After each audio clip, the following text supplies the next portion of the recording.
1930 के दशक का समय था।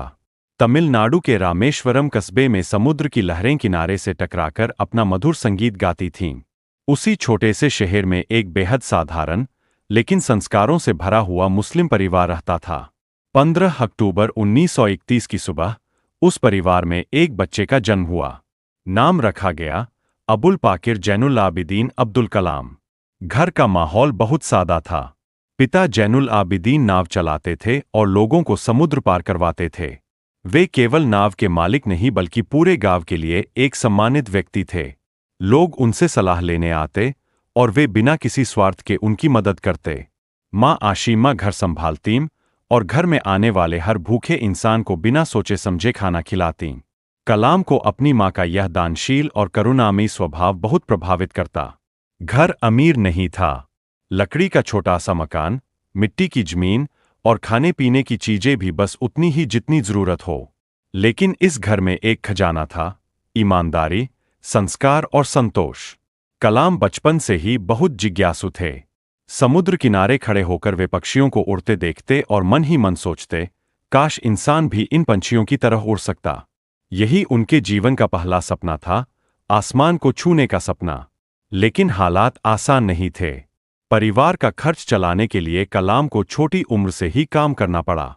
वे सुबह सुबह अखबार बांटते, फिर स्कूल जाते, शाम को पढ़ाई करते और कभी कभी पिता की मदद भी करते। यह दिनचर्या कठिन थी, लेकिन कलाम ने कभी हार नहीं मानी। स्कूल में वे बहुत मेहनती छात्र थे। गणित और विज्ञान उनके सबसे प्रिय विषय थे। उनकी आंखों में चमक होती थी जब अध्यापक कोई नया वैज्ञानिक सिद्धांत समझाते। लेकिन कई बार गरीबी उनके रास्ते में बाधा बनती। किताबें खरीदने के पैसे नहीं होते तो वे दोस्तों से किताबें उधार लेकर पढ़ते। एक बार कक्षा में उनके शिक्षक ने पक्षियों की उड़ान के बारे में बताया। शिक्षक ने कहा, देखो, जैसे पक्षियों के पंख उन्हें हवा में संतुलन बनाए रखते हैं, वैसे ही विज्ञान की मदद से इंसान भी आकाश में उड़ सकता है। यह सुनते ही छोटे कलाम के मन में एक आग सी जल उठी। उन्होंने तय कर लिया कि उनका जीवन आकाश को छूने और उड़ान भरने वाली मशीनों को बनाने में ही समर्पित होगा। कलाम अपने अध्यापकों के बेहद प्रिय थे। एक शिक्षक अय्यादुरै ने उनकी रुचि को पहचाना और उन्हें समझाया कि अगर तुम्हें उड़ान की दुनिया को समझना है तो तुम्हें गणित और विज्ञान में गहराई से उतरना होगा। कलाम ने उसी दिन से निश्चय कर लिया कि चाहे हालात कितने भी कठिन क्यों न हों, वे अपने सपनों को नहीं छोड़ेंगे। बचपन में कलाम बहुत सरल और धार्मिक भी थे। वे मंदिरों में भी जाते और मस्जिद में भी। उनके दोस्त हिंदू थे, मुस्लिम थे, सब एक साथ खेलते और पढ़ते। उस दौर में रामेश्वरम की गली कूचों में धार्मिक भेदभाव की कोई दीवार नहीं थी।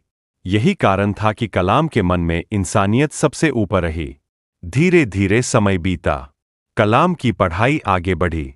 रामनाथपुरम के श्वार्ट्ज हाई स्कूल में उन्होंने दाखिला लिया। यहाँ उनकी प्रतिभा और मेहनत और निखरी। उन्होंने गणित और भौतिकी में गहरी रुचि दिखाई।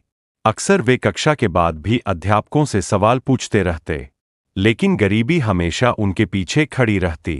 कई बार ट्यूशन फीस भरने में कठिनाई आती, कई बार किताबें खरीदने के पैसे नहीं होते, लेकिन उनका हौसला कभी नहीं टूटा।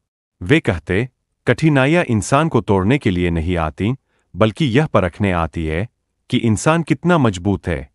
रामेश्वरम से निकलकर उन्होंने आगे की पढ़ाई के लिए तिरुचिरापल्ली के सेंट जोसेफ कॉलेज में प्रवेश लिया।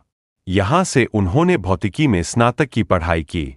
पढ़ाई के दौरान वे कई बार सोचते कि उनकी राह आसान नहीं है, लेकिन उनके सपने उन्हें आगे बढ़ाते। उनका जीवन उस समय तक एक साधारण लड़के की तरह लग रहा था, एक ऐसा लड़का जो गरीबी से लड़ रहा है, परिवार की मदद